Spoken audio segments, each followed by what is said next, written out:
Welcome to the Slop Temple. We pray this video helps. You start by getting one clear reference image into Leonardo Ai, open the image workspace, sign in, and pick a high-resolution JPG or PNG. Once uploaded, make sure to assign it as your primary reference and set the aspect ratio that matches your output. This prevents unwanted cropping later. Then adjust the import settings, scale, orientation, and background transparency, so the model reads correct visual cues. After that, save the imported asset and name it meaningfully so you can reuse it in prompts and projects. Next, you build the prompt and control how the image guides generation. Begin with a concise base prompt describing subject and intent, then add style and detail phrases.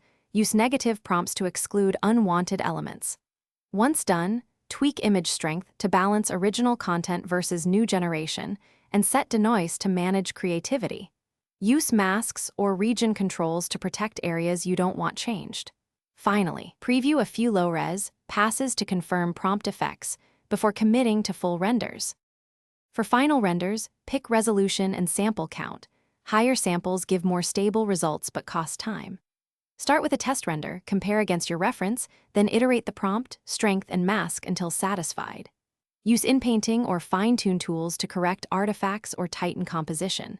If something goes wrong, unexpected edits, smudging, or color shifts, first verify mask accuracy and layer order, then reduce strength and simplify prompts. If persistent, change seed or upload a cleaned reference image and rerun the render. Thanks for watching. Consider subscribing if we helped you.